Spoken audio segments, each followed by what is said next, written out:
Jesús no solo era un hombre haciendo milagros, no era simplemente un maestro admirable, un profeta influyente o un sanador de multitudes. La Biblia deja en claro que Jesús es y siempre ha sido el Hijo eterno de Dios, uno con el Padre, no creado ni engendrado. Jesús es quien creó todo lo que existe, según Juan capítulo 1, versículos 1 al 3, el Verbo, el Logos, el que estaba y era Dios. Era el Hijo de Dios manifestando su divinidad en cada acto, en cada señal y en cada milagro. Esta semana exploraremos 3 grandes señales de su poder divino. Alimentar a miles con lo poco que tenía, 5,000.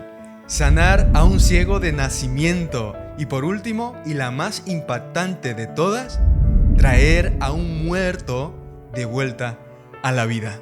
Pero, ¿por qué tantos no creyeron a pesar de ver estos milagros? ¿Y qué nos dice esto hoy sobre nuestra propia fe? Bienvenidos a un nuevo estudio de la Biblia del Evangelio de Juan. Soy Francisco y estoy encantado de poder estar contigo en este estudio.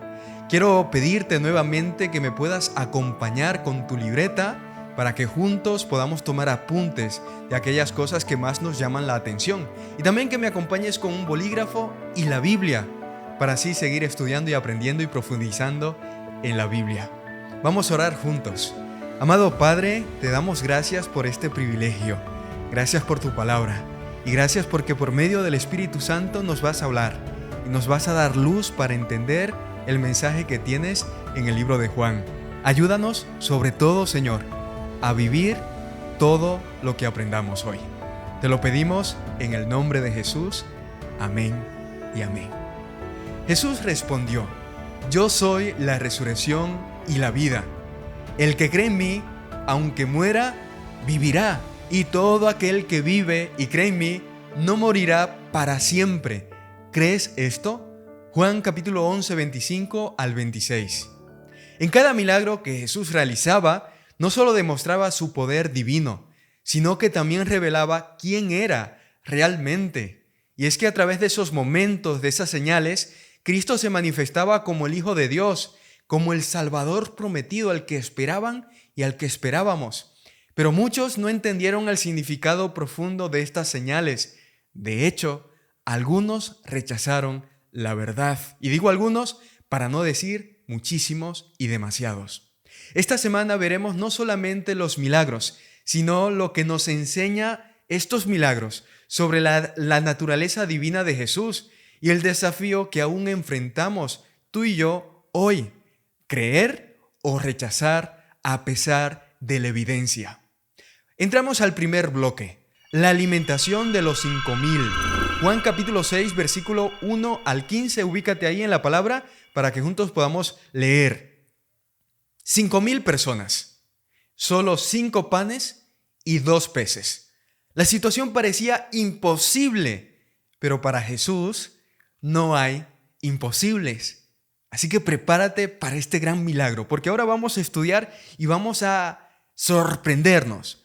Vamos a flipar con lo que nos va a decir la palabra de Dios. Lo que parecía una simple actividad de generosidad, de bendición, en realidad escondía una verdad mucho más profunda. El relato de la alimentación de los 5,000 está cargado de simbolismo, de imágenes, tipos, antitipos, prefiguraciones. El mismo versículo 4 del capítulo 6 se nos recuerda que este milagro ocurrió cerca de la Pascua.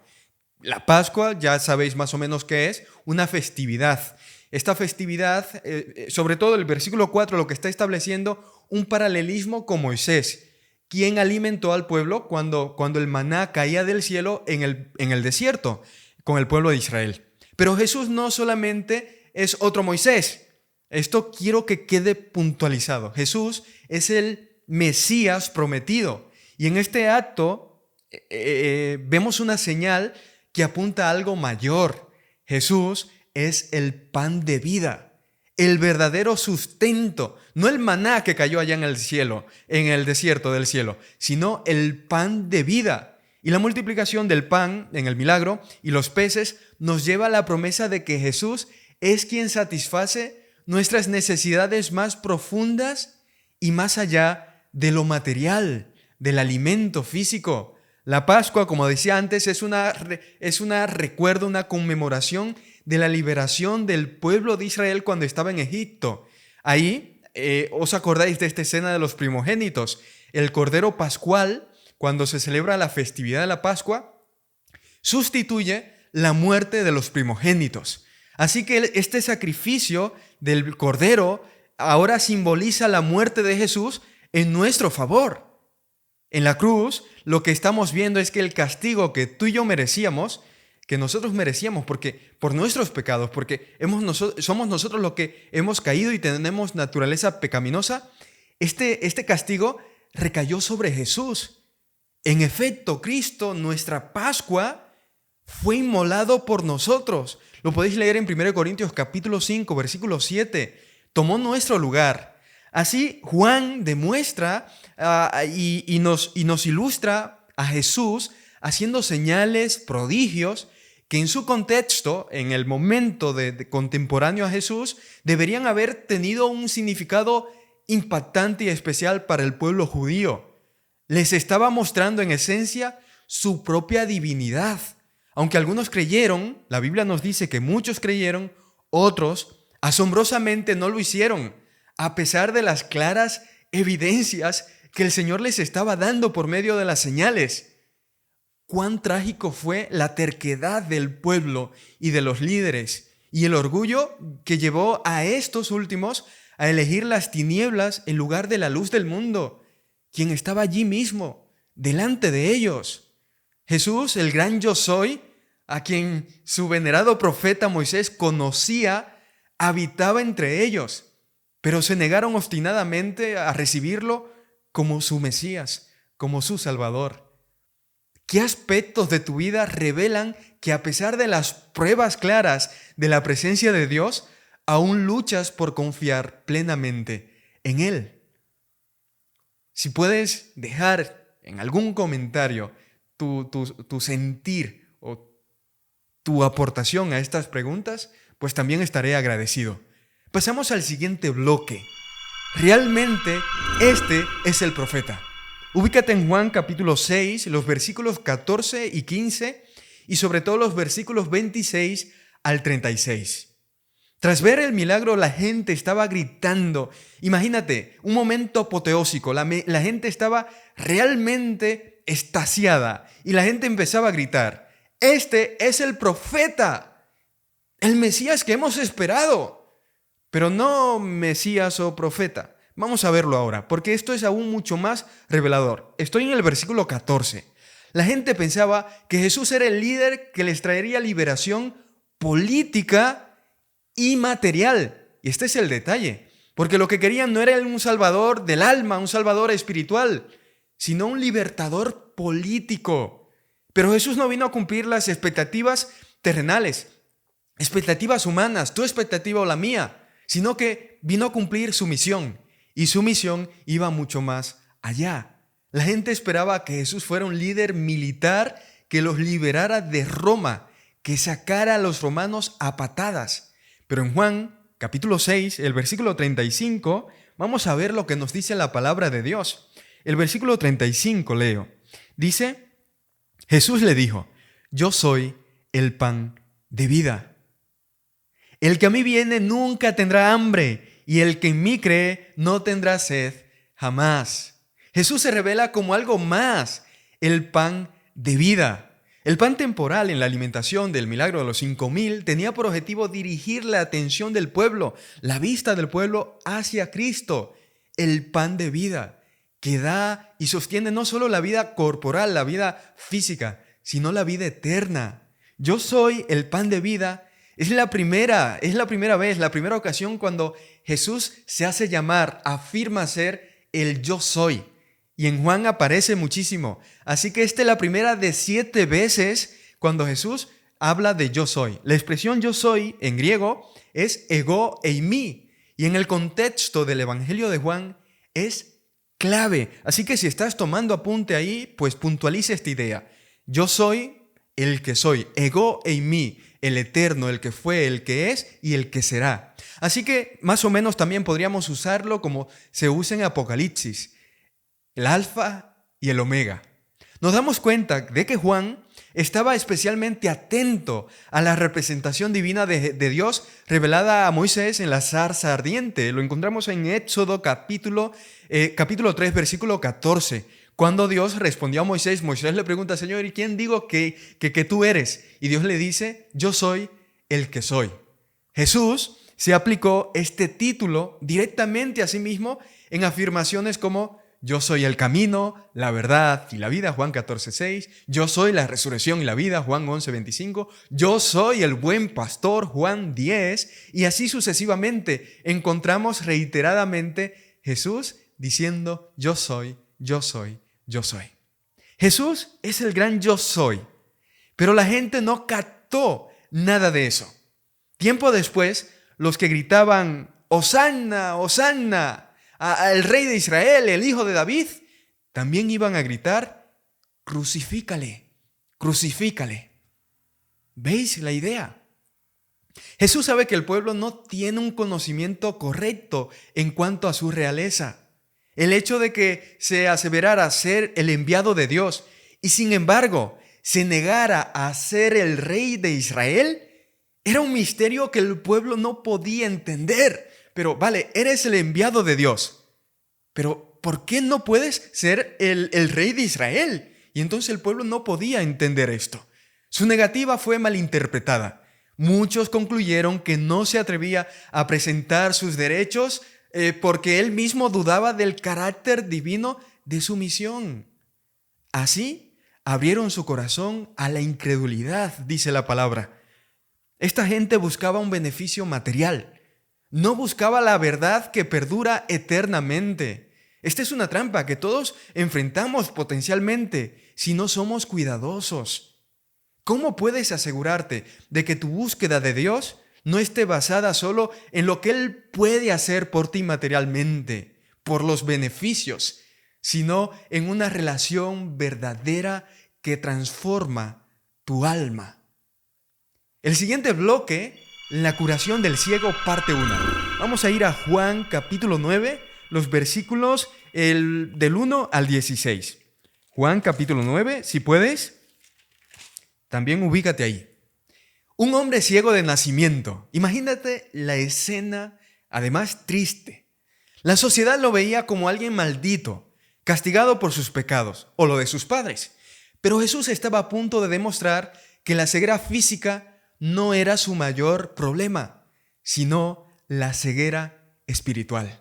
El texto dice en el versículo 1: al pasar Jesús vio a un hombre ciego de nacimiento.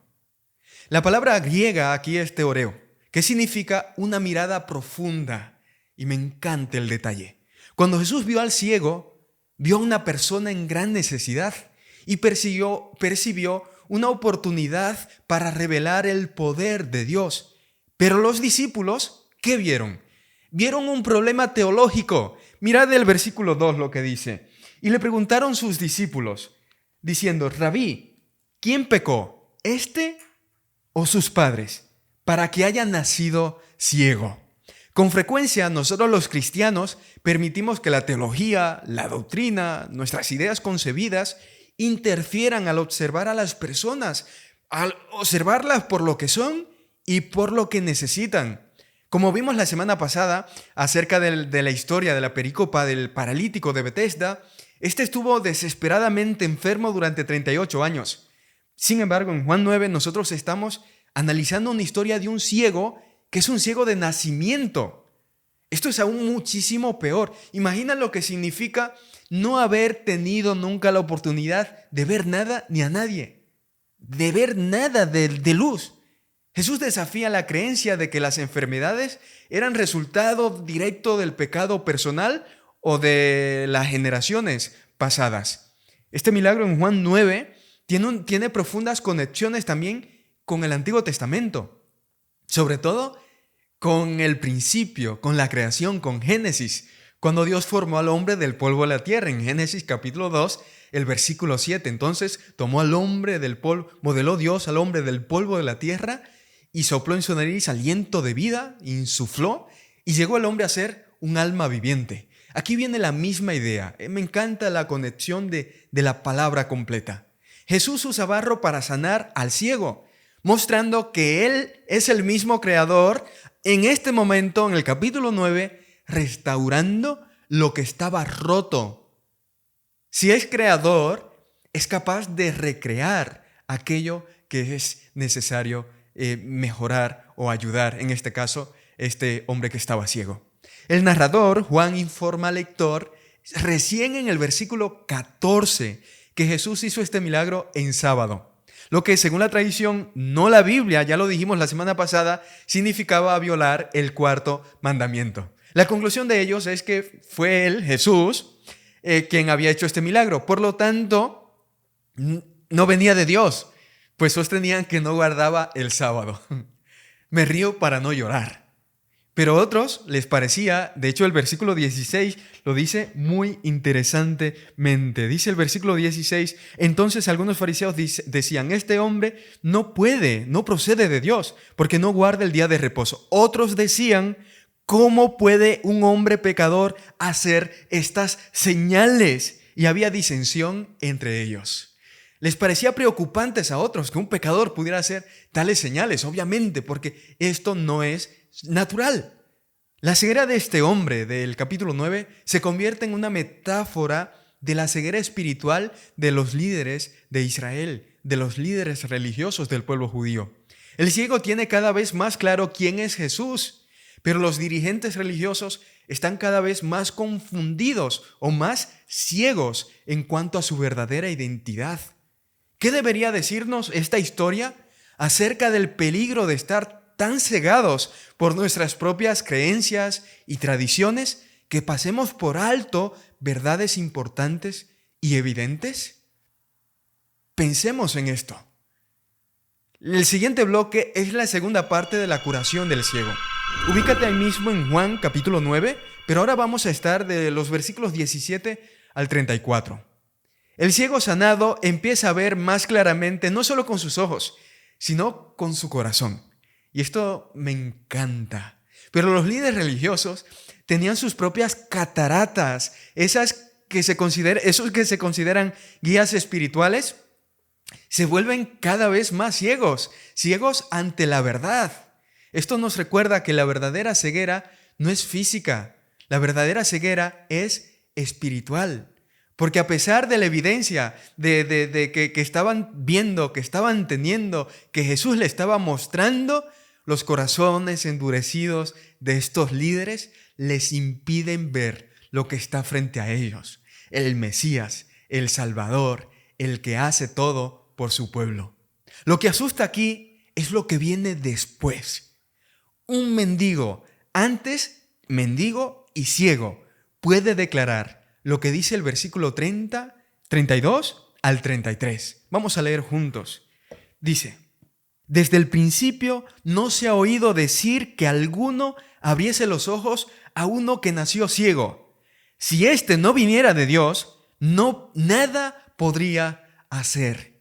Sin embargo, los líderes religiosos, los guías espirituales de la nación, quienes debieron ser los primeros en reconocer y aceptar a Jesús como el Mesías y alabar a Dios y alegrarse, no pueden verlo a pesar de toda la poderosa evidencia. En realidad, no querían verlo. Qué poderosa advertencia acerca de cómo nosotros y nuestros corazones pueden engañarnos. De hecho, la palabra de Dios dice, el corazón, cuidado, porque de ahí mana todo lo que somos. Y el corazón es engañoso más que cualquier otra cosa. Y escúchame bien, quiero ser contundente, te lo voy a decir claro. Si una tradición o una regla humana no nos ayuda a sentir la pasión de Dios y nos impiden ver cómo Cristo ve, debemos rechazarlas. Si no, nos cegará como lo hizo con los fariseos. Se volvieron tan ciegos que no pudieron comprender ni siquiera la expresión lógica y básica que emanaba de la clara explicación ofrecida por este mismo hombre, este mismo ciego. El versículo 25, este versículo, apúntalo, subráyalo, lo que quieras, porque es increíble. Mira lo que dice. Entonces él respondió y dijo: si es pecador, no lo sé. Una cosa sé, que habiendo yo sido ciego, ahora veo. Consecuentemente, nuestra mayor necesidad es de ver, mirar como Jesús ve. El Espíritu Santo está listo para poner colirio en nuestros ojos, para permitirnos ver adecuadamente. Jesús es el más grande oculista que jamás haya existido. Él tiene la prescripción correcta para corregir nuestra visión. Si estás necesitando, ven a Él. Él puede sanarte y puede darte la visión correcta. ¿Por qué la ceguera espiritual es incurable, excepto por la intervención sanadora del poder de Dios? Piensa esto. Si necesitamos, solamente tenemos que ir a Dios, porque Él es el único que puede sanarnos. Llegamos al último bloque, la resurrección de Lázaro. Juan capítulo 11, del 1 al 44. De hecho, esta es mi historia favorita de la Biblia, porque me encanta Jesús con su amigo Lázaro y me encanta ver cómo el poder de Dios se manifiesta. Busca Juan capítulo 11. 4 días muerto. La esperanza parecía perdida, pero Jesús llega y muestra su poder sobre la vida y la muerte con una afirmación contundente. ¿La conoces? Yo soy la resurrección y la vida. En Juan 11, los versículos 25 al 44 sobre todo, Jesús realiza uno de los milagros más poderosos, la resurrección de Lázaro, su amigo de Betania. Aquí Jesús no solo trae un hombre de vuelta a la vida, sino que revela su identidad divina como el autor mismo de la vida. Este milagro apunta a la resurrección final, a la promesa gloriosa, cuando todos los redimidos que creen en Cristo serán resucitados para vida eterna. Que así sea, ven pronto, Señor Jesús. La resurrección de Lázaro es la señal definitiva de que Jesús tiene poder sobre la muerte. Y lo que nos está diciendo en el versículo 25 es una confirmación de su afirmación. Yo soy la resurrección y la vida. Y en esta historia lo vemos claramente. Jesús esperó 2 días antes de emprender su viaje de vuelta hacia el hogar de Lázaro en Betania, el versículo 6. Y dijo incluso que se alegraba de no haber ido antes, en el versículo 14 y versículo 15.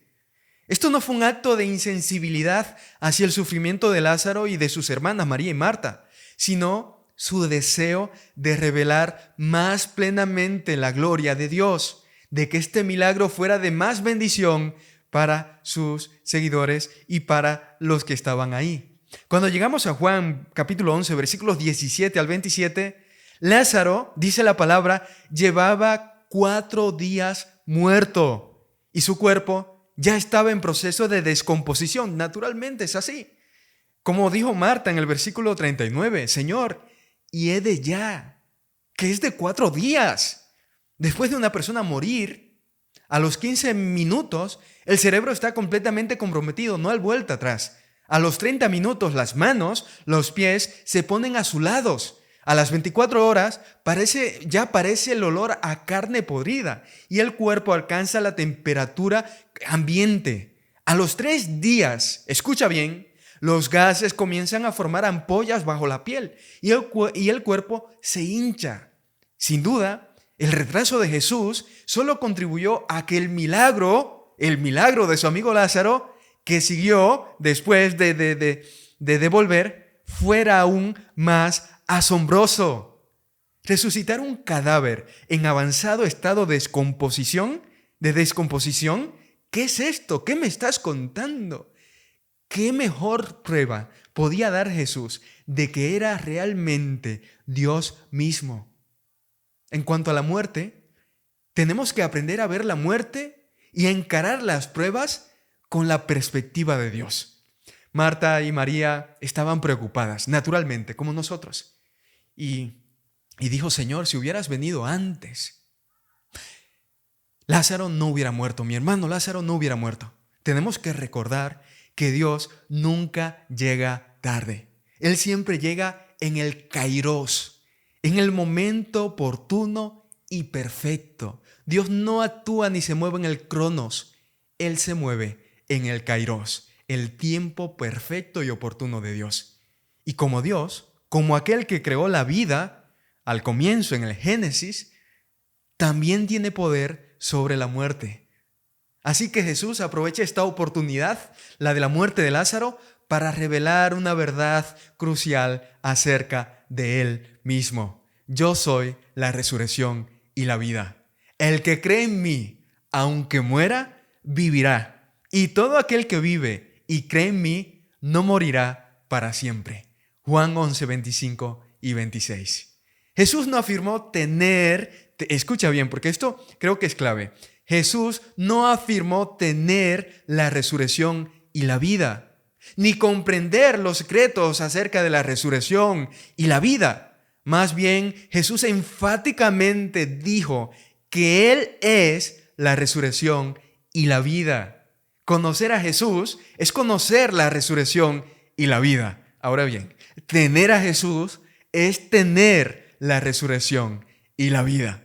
Este milagro lo que nos está haciendo es confirmando, señalando que Jesús es el dador de la vida. No hay otro milagro tan poderoso como este, que Dios mismo es el dador de la vida. ¿Cómo puedes vivir con la seguridad de que en Cristo Jesús, incluso la muerte, está vencida? Vivamos con esa certeza y esa seguridad. Quiero terminar. Esta semana hemos visto que Jesús no solo hizo milagros para impresionar a los que estaban ahí o para impresionarnos a nosotros. Cada uno de estos milagros apunta a su verdadera identidad como el Hijo de Dios, a una verdad más profunda, su divinidad, el Dios creador, el Dios majestuoso. Pero la pregunta sigue siendo la misma. ¿Crees esto? Jesús sigue siendo hoy la resurrección y la vida. Sigue ofreciendo sanidad. Sigue siendo el pan de vida. ¿Y tú? ¿Crees en las señales que Dios ha puesto en tu vida? Así como el cuerpo necesita comida para vivir, comemos cada día. Nuestra vida espiritual depende únicamente de la palabra de Dios.